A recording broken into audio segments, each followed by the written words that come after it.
It's due out February 26th, I believe, or the first week of March, somewhere around there. Okay. So it's all recorded and everything, just ready to. Just about. Actually, I just came out of the studio and did some final touches on some vocal lines. And then I think the finished mastering or the finished mixing will be done tonight, and then mastering will be done tomorrow. Cool. So you guys excited about this album then? Extremely, extremely. we we've kind of ironically we've kind of stepped out of our boxes, what we're used to doing, Yeah. and started writing a little differently. So we're trying to experiment on new things. That's cool. So who does most of the writing, anyways? Or is it a? We all four do. I write a lot of the lyrics, but even our drummer Dano, he'll come in with a guitar riff, or our bass player Scoot, he'll come in with a guitar riff, or Cody or myself will come in with a guitar riff. But a lot of the lyrics I kind of do on my own. There's been a few songs where like Scoot's come in and helped out with me, just to get a different point of view on some things. Sometimes it's always good to have someone else help do the lyric writing as well. Mm-hmm. So is writing easy for you to do, or is it something that's a little challenging, or? I think it depends on the song. Yeah.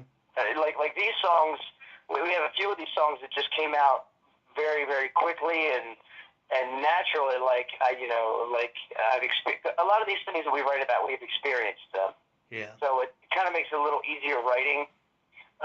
But there are challenges. Sometimes the syllables won't match with the melody line, or so you got to figure out another way of singing it, or it's more the melodies than even the lyrics. I think is the bigger challenge. Okay. So what was the most challenging on this new album, do you think? So far, it's a song called "Haunted" that I just finished up. Actually, I just finished up some of the lyrics today.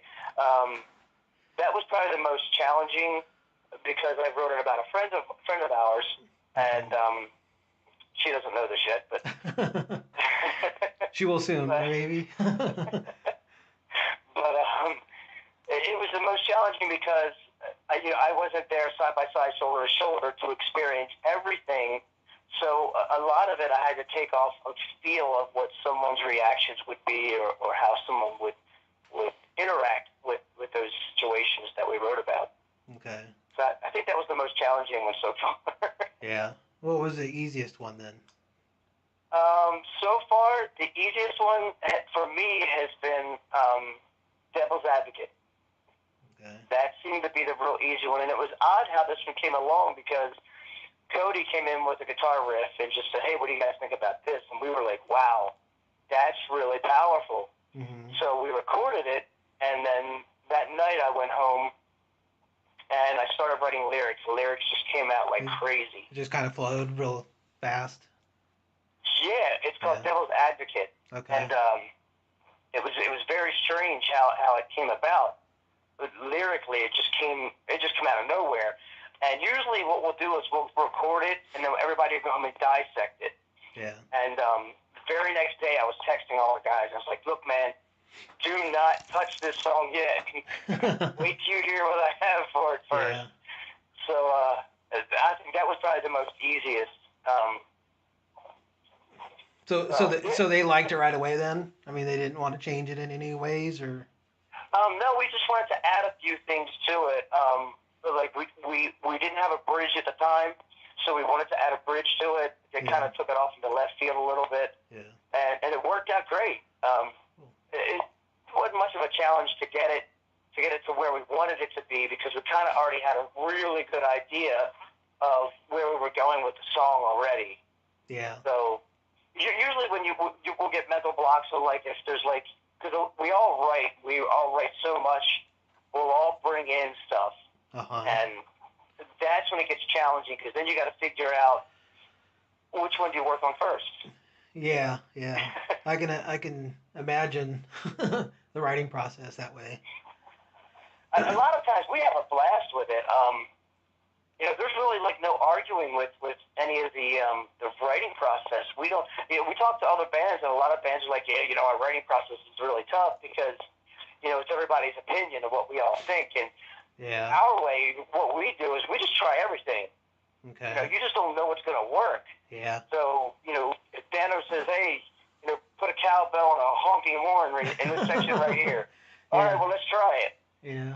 And if it works, great. And if it sounds stupid, Oh we won't well. use it. Yeah. Well, it sounds like your last single, "Never Too Late," worked pretty well too. I mean, it hit the Mm-hmm. Billboard Top 400 mainstream rock charts. Could Yes, you talk a little bit about that? it broke top 40. It broke into the top 40. I may have been around 32 or something, I believe. Yeah. Cool. That was pretty exciting because we've never had a top 40 hit before. So Yeah. So you hoping a few more on this next album? well, we just released Face the Music Yeah, to radio, that was. and it's doing extremely, extremely well. Yeah, and you got the new video out too, right? I'm sorry? And you got the new video out for it? Yes, which is just exploding. Yeah, gotcha. For a regional band our size, if you're a huge national, 20,000 hits in a month probably doesn't mean much. Oh, it means But, it means a lot to you guys, though. I mean, oh, absolutely. We're we're stoked. I mean, this has just been, as soon as we seen the video, we didn't want to change anything in the video. Wade Spencer, who shot the video, did an amazing job. Yeah. We didn't want to change anything. There was nothing to change in it. He really honed in on what we were looking for, and he just did a great job on it. And it was a blast recording it. We've been through a few other recordings, and the recordings are strenuous. Mm-hmm. Because it's like you got to do this 6,000 times, and then we might get a shot out of it. Yeah. And you produced that with Steve Wright? Yeah, Stephen Wright came in. Yeah. And we worked on all of them so far with Stephen Wright. Okay. He's always been good for us. He's got street smarts like we do, so he comes out of that corner with us. I mean, he's an intelligent producer and engineer, but he knows where we're coming from. We're basically a band from the streets. Yeah. We don't have a silver spoon in our mouths. We weren't bread-fed anything. Yeah. This is all hard knock stuff for us. So he knows where we're coming from with all that, and he gets right in there and gets his hands dirty with us. That's cool. That's good to have someone like that knows who you are and where you came from and where you're wanting to go. Oh, absolutely. We have an amazing team that works around us. Yeah. I mean, we really, truly do. We're extremely, very lucky individuals coming from the streets like we have, with not a whole lot of, musical talent backgrounds with, none of us came from Berkeley. Yeah. So. Yeah. Speaking of where you came from, you guys are from Maryland? Yes. Okay. Are all you guys, the whole band? The whole band is from Maryland. Two of us have just recently moved to PA. Okay. Do you all grow up together? Or? I'm sorry? Did you all grow up, together? I would say within the last 10 years, yeah, we have grown up together. Oh, okay. But grade school, no. Yeah. Out of high school and stuff, yeah. Okay. Let's switch gears a little bit. And are you guys going to be touring here? Do you got any tour dates coming up? Festivals that you want to talk about, or? Well, actually, there's a bunch of things that are happening. We were just nominated for the Maryland Music Awards for Best Breakout Band of the Year, and I think it was Heavy Metal Band of the Year. Oh, that's awesome. With the Heavy Metal Band of the Year, I think there's a lot of extremely, extremely good talent in there, so I don't know if we're going to...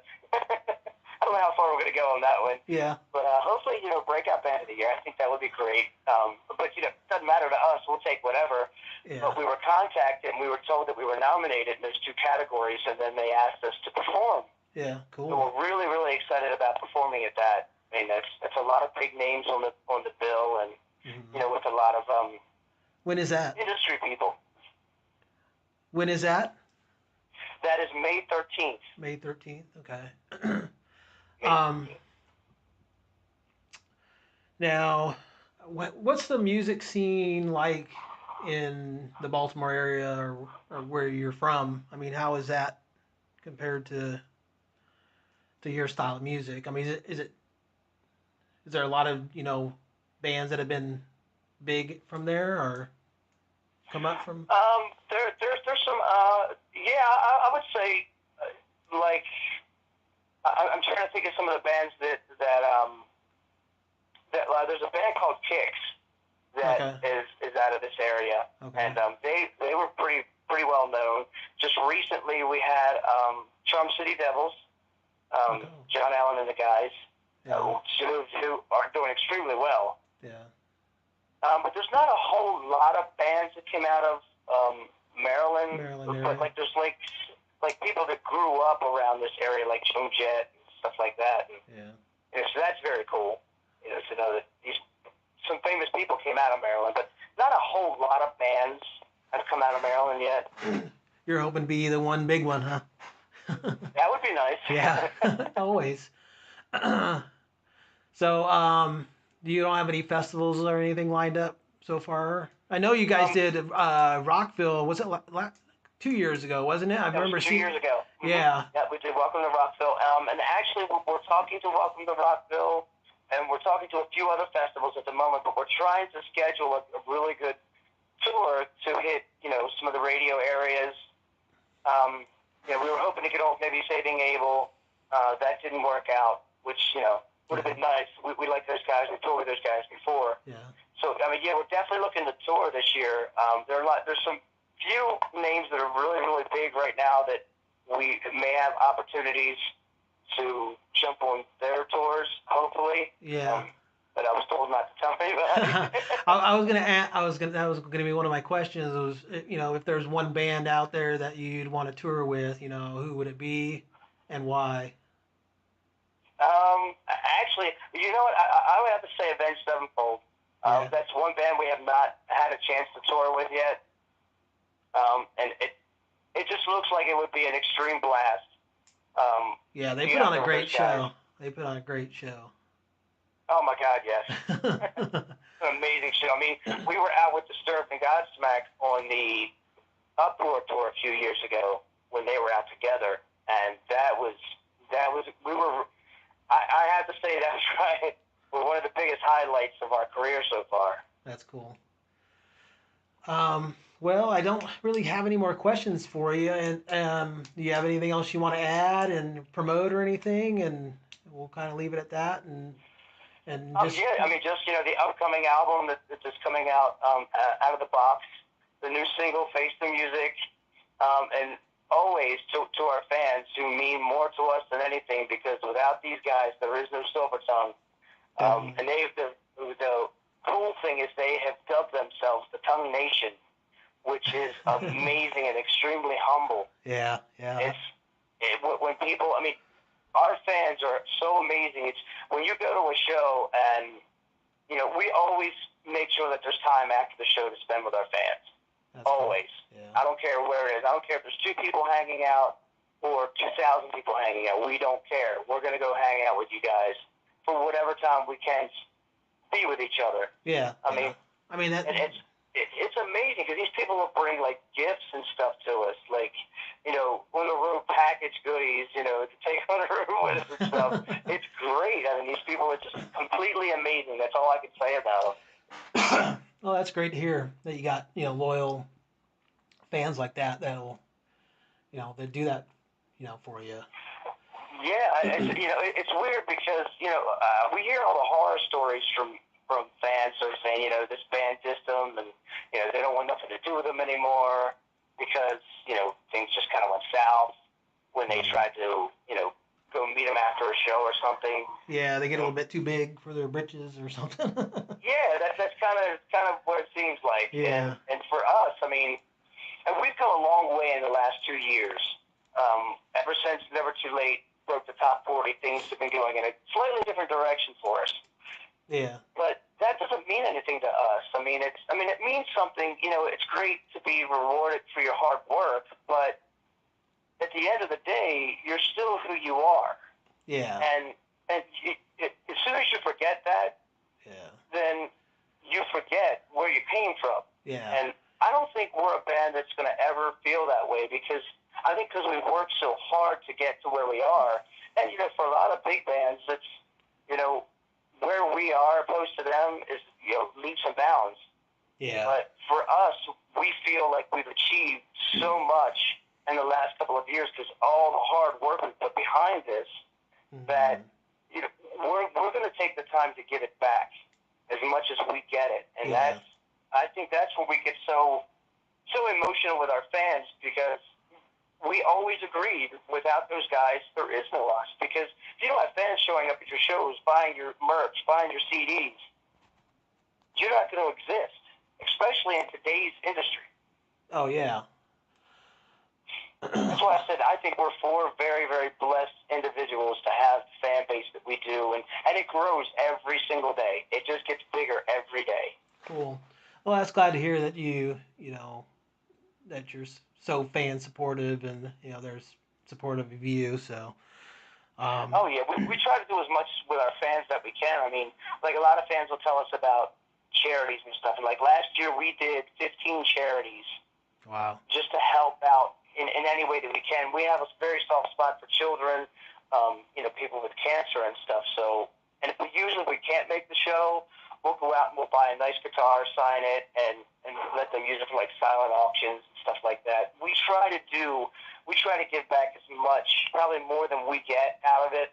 Yeah. But we think that's fair for us because it's what these people do day in and day out. I mean, these guys work hard 9-to-5 jobs and they come to our shows and they spend their money with us. Yeah. They support us, so we feel that we need to support them as much as possible. Well, that's cool.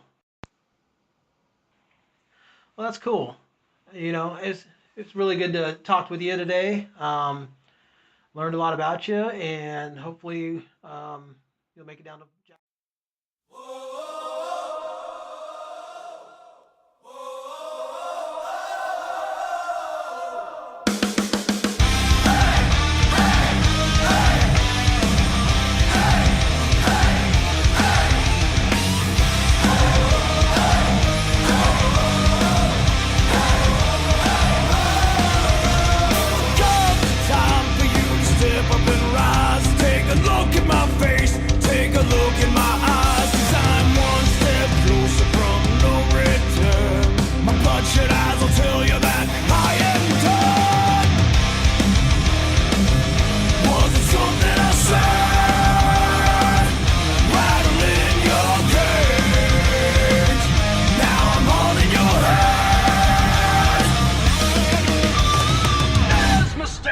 That you never will hide. Like the knife in my back, I'm the thorn in your side.